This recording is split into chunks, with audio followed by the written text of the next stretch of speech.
Yeah, man, this is where the party at. Bioshock Infinite gets an average score rating of 9 out of 10. Does it deserve it though? Let's go and find out. Bioshock Infinite is the third entry in the series, and I went from 1 to Infinite because I heard that the second entry wasn't the best one out of all the three. And I've got to say, after having played Bioshock Infinite, I'm going to have to find that out for myself, and that should give you a bit of an idea of where I'm going with this review. There will be spoilers to a degree in this review, but not total spoilers, you know. Because I do think this game is definitely, you know, you should definitely play this game at least once in your lifetime, just to kind of experience what Irrational Games have done. Which is, you know, a lot of it is really, really good. But there's certainly some faults. But when it comes to the reviews on this game, I've been seeing a lot of rubbish. And it's most likely due to a crafty payment plan from, well, between the reviewer and the publisher. This game doesn't deserve a 9 or a 10 out of 10. No chance. A 9 out of 10 means this game's next to flawless. There's a couple of, you know, errors in there, but it's mostly flawless. That's absolutely ridiculous. There's plenty to dislike about this game. And I know we've all got our own experiences, our own opinions, that kind of thing.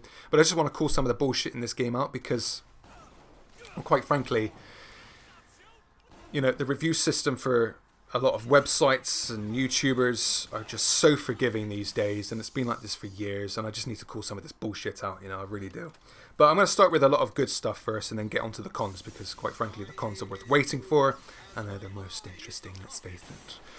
So, with that being said, as I press start, I'm liking what I see. Just from the main menu itself, you know, I could tell straight away that a lot of care and attention has been put into this game, just from the different navigation menu systems on the main menu. When you get into the game itself, your name's Booker DeWitt, you're here to pay off a debt, and in order to do that, you've got to search for this girl and take her back with you. Familiar stuff, but that's good. You know, there's enough there to go on with. And the rest, your mind's filling in the blanks as you go along, you know, especially during this first portion of the game, you know. It's like, oh, this is very intriguing, you know, and I was very intrigued from the offset. You see a familiar lighthouse from the Bioshock 1 days, you go into that, you activate the World of Worlds puzzle, and then you strap yourself in, and then lo and behold, there is the floating city of Columbia, accompanied by some very beautiful music, and I've got to say it was quite exquisite indeed. I was impressed with what I saw, thought what they did here was far better than what they did in Bioshock 1. Of course, they've got a lot more experience and time and new graphics and all that stuff, I get that. But it is what it is, you know. It was just, wow, you know, look at this. But then when you actually step onto the streets of Columbia, that is where my jaw hit the floor. And I should say, before I carry on, I'm playing this on the regular PlayStation 4 via the Complete Edition. So there's slightly updated graphics with a more stable and smoother frame rate of 60 frames per second. But I step out into the streets of Columbia, and I'm telling you guys, I am genuinely impressed and gobsmacked at what I see. The graphics, the colour, the vibrance, the life, the soul, the love, the attention to detail, everything in Columbia feels real, unique and interesting. Every shop, every street, every corner, every person, every event. I was nothing but impressed, genuinely. I take my time with this game and I explore all the nooks and crannies to make sure I don't miss anything.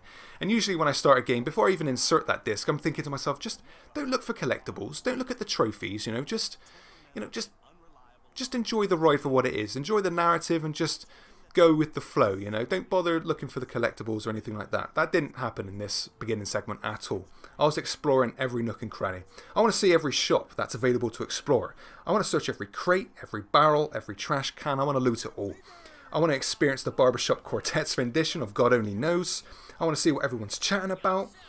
I want to see every fairground attraction. Try my hand at the shooting galleries, the new plasmids, which are now called Vigors. I see a few kids having a crafty fag around the corner kind of thing, you know. I love that. I see and hear political references that would make your average snowflake wince. His mincer in this day and age.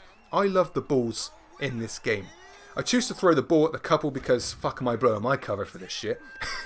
I mince a few policemen. The gunplay feels satisfying. I'm loving Bioshock Infinite. What a game. That all ended pretty much after I saved Elizabeth.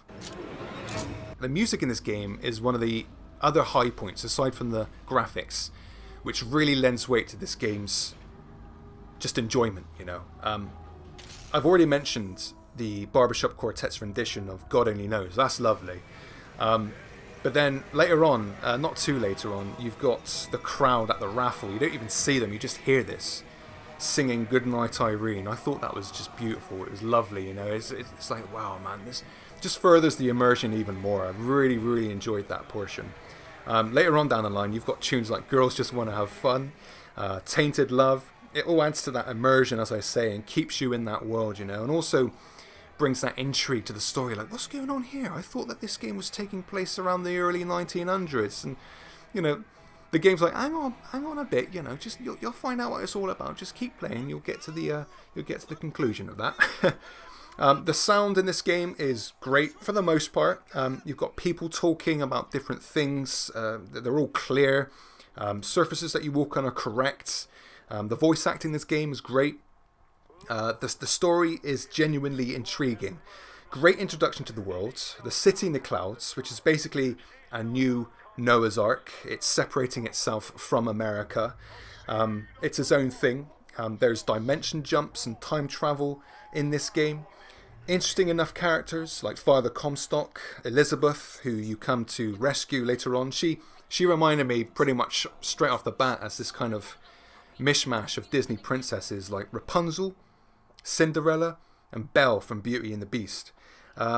You've also got this guy, I think he's one of the best characters, called Fink.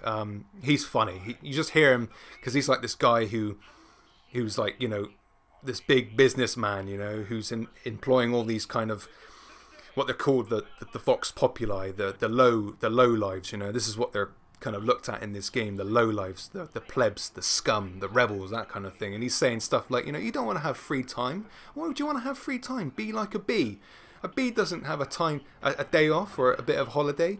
If you have time off, you're going to end up spending your money on gambling, on booze, drink, on sex, that kind of thing. Just work and you'll have a more fulfilling life, you know. I thought that was great. Fink's definitely one of the best characters in this game. And as I mentioned previously, very briefly, you've got these hard-to-the-knuckle political references, which would absolutely melt a sensitive soul these days. I can imagine someone coming across this game for the very first time, this unique snowflake sensitive soul, and just, oh my god, did he really say that? This is extremely insensitive and racist. I better go on Twitter and do my part and report this game. Yes, let's get this game cancelled so that no one gets to play it ever again. Oh, shut the fuck up.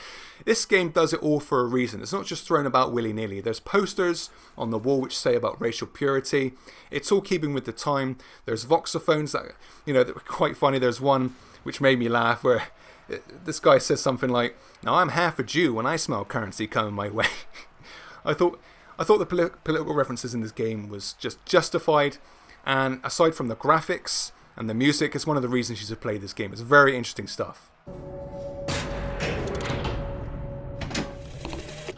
Father Comstock called on me today to write his biograph. Me. The man pays for exactly 100 pages in advance. Now, I'm half a Jew when I smell silver, so I say, Father, your flock would pay for 1,000. You know, why settle for less? Now, in terms of the gameplay, you've got a simple control scheme that works in your favour, and that comes in dead handy when you're facing off hordes and hordes of enemies, and I'll get to that a little later on. But it is very, very responsive, so that works in the game's favour. You've got Vigors, as I mentioned earlier. You've got 8 of them in total. Some of them work pretty much the same as others. They just stun your enemies a little bit differently, but they are fun to use, and depending on your different enemy types, and you get like your standard foot soldiers, your heavy foot soldiers, your crow enemies, your fire enemies, you get, you know, your turrets, handymen, which are your new big daddies, except this time there's really nowhere to hide. They can jump wherever you can jump to. They're always behind you, and they are intimidating. But once you work the game out, you can kind of manipulate them and kill them quickly as you can. But, you know, they are pretty cool, to be fair. They're a nice welcome addition. I'm not too sure if there's that many, to be fair. Looking back, there's only a handful that you come across. I'm not sure if that's a good thing or a bad thing, but you've got these different types of enemies, and with your Vigors, you've got to kind of find out which Vigors work best against which enemies. So there's a bit of brain power used there. One of my favourite Vigors is the Possession Vigor, where once you've upgraded it, you can possess humans, for the most part. And once the Vigor runs out, they shoot themselves dead. And I really like that. You can just concentrate on your battles, you know, so you don't have to worry about them anymore. You've got lots of weapons to choose from. You've got your handguns, shotguns, rifles, sniper rifles, RPGs, grenade launchers, and variations of those particular weapons. You've also got a new Skyline travel battle system as well, which worked really well. I like just traversing around the environment, kind of looking around, seeing what's going on. And the developers really do push this on you through a lot of battles in the game. So, you know, they want you to try it out and they want you to use them. And they are fun to use, you know. It can be a bit intimidating at first, but at least for me. But ultimately, they're really fun to use. Vending machines are back, and you've got, you know, the ammo, the cash, the salts that come out of these. You've got the vigor upgrades, you've got weapon upgrades, that kind of stuff. Elizabeth helps you as well throughout the game, and it isn't annoying to a degree. And I'll get to this a little later on. But she points shit out to you. You know, there's been times where I'm scrounging around and I thought, well, I've gotten everything here, and she'll go, hey, pick that lockpick. I'm like, what lockpick? I'm looking around for the lockpick and I find it right next to the toilets, for example. I'm like, Jesus, thanks, Elizabeth. I didn't know that was going to be there at all. You know, thank you very much. So she is useful. It's a nice breath of fresh air from like your Shevers and Ashley from the Resident Evil series, for example. She helps you lockpick doors as well. She throws you money, ammo, salts. She's actually really, really useful. There's things to collect in this game as well. You've got your voxophones, your telescopes and kinetoscopes, which are basically these old black and white films which tell you more about Columbia's backstory, the propaganda, you know, like Father Comstock, Lady Comstock, and the Vox Populi. And there's also a cool few little set pieces, action set pieces in the game, which I really enjoyed. One of the best ones though was near the beginning of the game. You've just rescued Elizabeth, and you're riding the skyline with her. And you've got this giant protective bird smashing shit all around you. And the music that plays with this segment is just so cool. I really, really enjoyed that.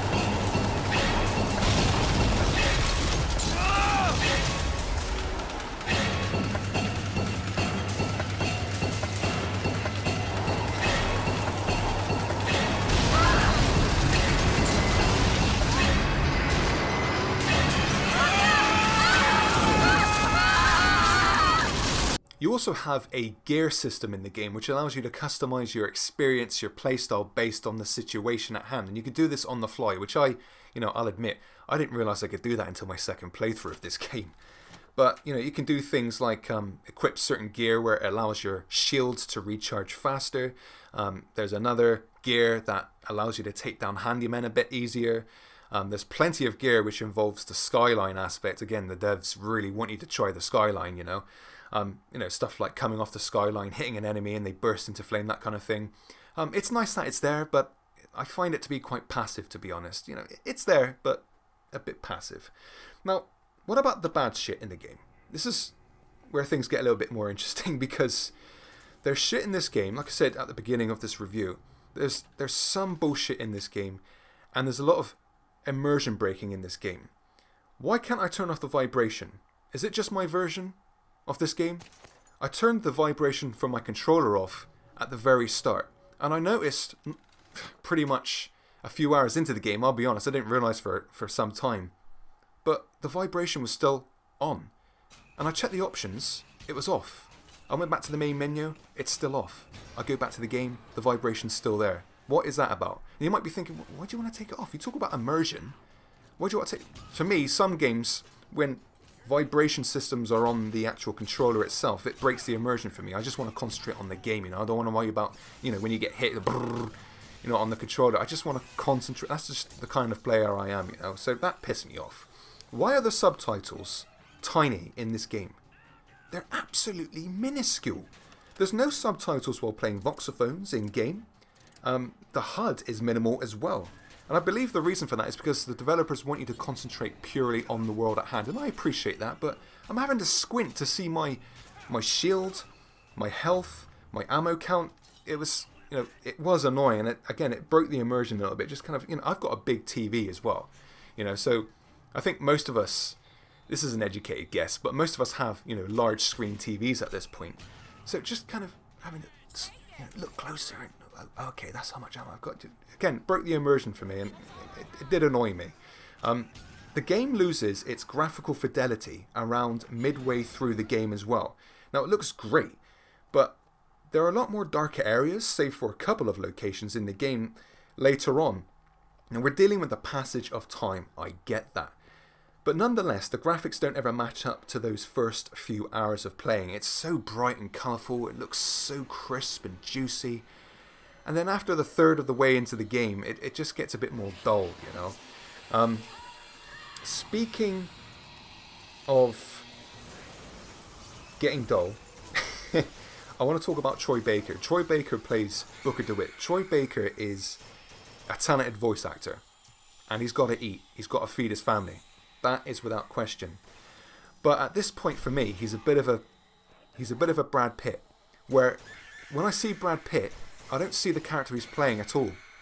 I'm seeing Brad Pitt because he's just so popular and so famous, And I'm having that with Troy Baker right now. I don't think I'm alone in saying this, but Troy Baker in this game sounds like Troy Baker in Metal Gear Solid 5, where he played Ocelot. Troy Baker in this game sounds like Troy Baker when he played Aaron Black in Mortal Kombat 10 and 11. And Troy Baker in this game sounds like Troy Baker in what I assume is him in the upcoming Resident Evil Village title, where he plays Eisenberg. I could be wrong on that one, but again, the developers probably, well, they do. They want him to sound a bit more normal. But I don't hear Booker DeWitt as much as I hear Troy Baker. Again, the guy's got to eat, but I've got to speak my piece, I've got to speak my piece. Why am I only allowed 2 guns? I'm allowed to choose any of the 8 vigors in this game at any point, but I'm only allowed to select 2 guns. I can only think of the reason why for this, and that is the developers want you to use the vigors more. But there's so many times I got frustrated just by having my sniper rifle and either my shotgun or the carbine rifle. You got one for long range and one for short range. Maybe that's another reason. Maybe they just want to stick to it, make it a bit more challenging. Maybe that's another reason. But I couldn't help but just, for fuck's sake, I want to choose that, but I need to use this first, No choice matters in this game. I know that's basically the point of what the story wants to convey. I don't want to go into spoilers for the story too much, because I do think if you haven't played this game and you're watching this review, or maybe you haven't played it in a while and you've forgotten entirely, that you should go and, I don't want to spoil that for you. You should experience the story. It's one of the main reasons to play this title. As a little bit flawed that it is. Again, I won't go into it too much, but the fact that the game presents you with a few choices in the game, it doesn't really matter, but it's still, the excuse is there for the story, the overall story. I just find it to be a little bit trashy. The enemy AI is okay, but it's still dumb to a degree. They'll avoid your bullets by dodging them from time to time. They'll take cover and all that, but there's nothing really amazing going on here either, to be fair. They'll walk into your traps, no problem. They'll get fizzled up. If you're using the shock jockey, for example, you can do this multiple times. There's no brains there. There's no real threat there whatsoever. So the AI is a little bit lacking in this game. I found myself checking the trophies as I played the game to make it a more fulfilling experience. It was like I was filling in the blanks. And I was doing this after a few hours, And what are these trophies? Most of them are, kill 25 enemies with the sniper. Kill 150 enemies with the machine gun. Kill 50 enemies with the shotgun. So I was looking at the trophies whilst playing the game for the very first time, going, I might as well just, make it a bit more exciting, as I say. And, man, doing this, I got, over half of the trophies just by zipping in and out of the game, and it broke the immersion, but that's not down to me. That's just because the gameplay itself in this game just wasn't fulfilling, and it's one of the reasons I'm marking this game down as opposed to a lot of these, reviewers, as I mentioned earlier in the review. They're giving it 9s and 10s out of 10, and gameplay is the most important aspect. If I'm checking the trophies all the time, I'm breaking the immersion because they broke the immersion first, you know. I don't want to make it sound pathetic, but it is what it is. When you die in this game, you get revived by Elizabeth. I like that.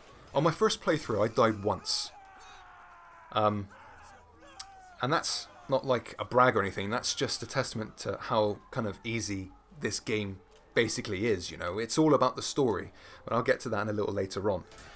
So, when you die, you can actually react fast enough to quickly press the restart checkpoint option with no consequences, no fear of dying. You might start off a couple of minutes before where you died, but you won't lose any money, which is what happens. You lose your money and the enemies regain some of their health if you just let it play out. There's just there's no consequences there whatsoever.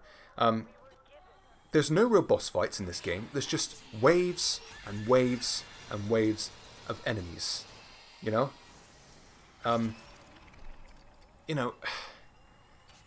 It should be called Bioshock Infinite Enemy Waves or something like that.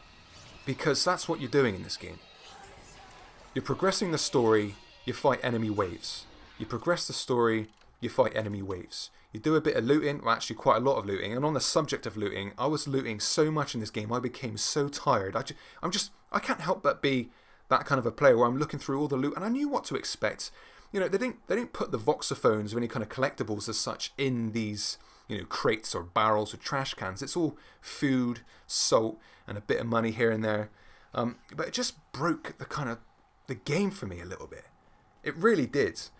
You don't get to kill any of the main characters in this game, and that's like your Comstocks, your Fitzroys, your Finks, your Slates. It's just waves and waves of enemies. The only real boss fight in the game, and I say that very loosely, is the Siren. Even then, she's constantly resurrecting soldiers for more enemy waves. You know what I mean? It's just too many enemy waves in this game. I recently mentioned how Elizabeth is a really good aspect in some degree in helping you find, you know, loot, pointing out stuff, handing you ammo, salts, health, you know, doing your lockpicking, that kind of thing. Although that's good to a certain degree, because of that, it takes a lot of what could have been more involving gameplay. You know, if you want to get into a locked room, here's a lockpick puzzle.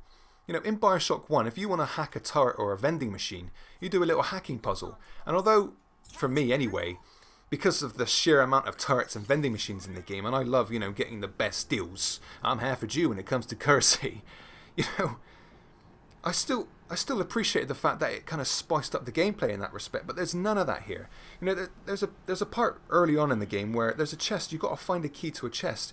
You find the key not too far away, you open the chest up, you get your reward, but that's like one of the only kind of, if you want to call it, side objectives or puzzles in the game. And I say puzzles very loosely.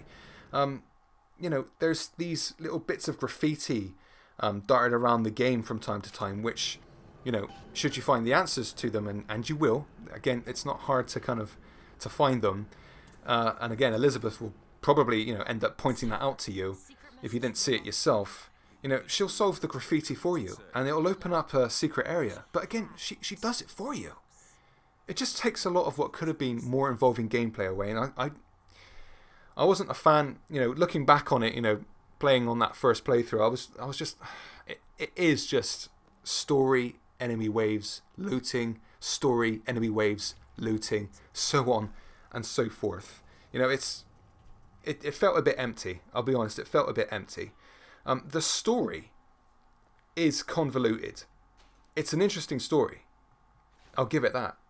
But it is convoluted.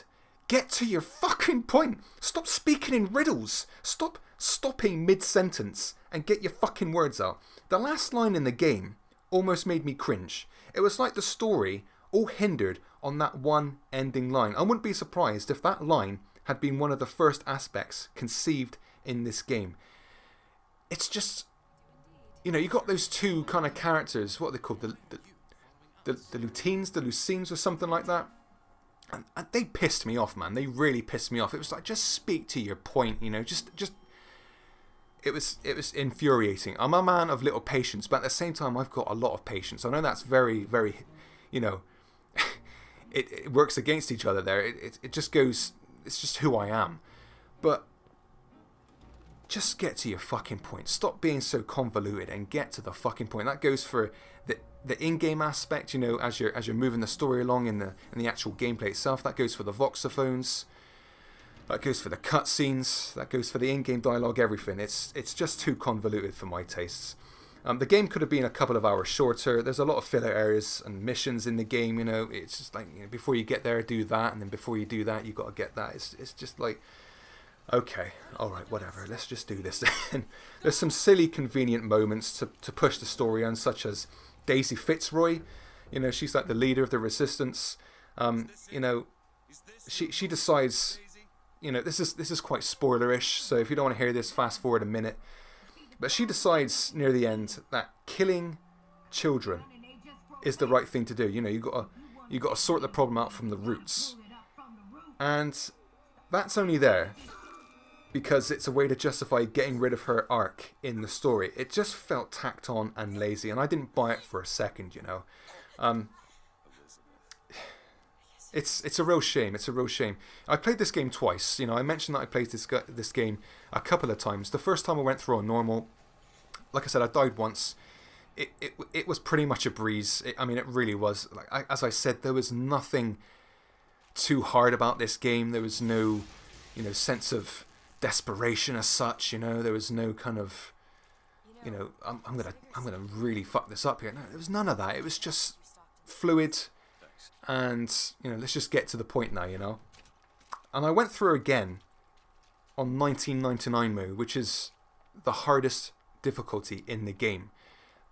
If you play this game for the first time, I think there's a what they call a Konami code, where you can input a code at the main menu or something, and you get to unlock it from the start. If you ever decide to buy this game, I would encourage you to go through on 1999 mode.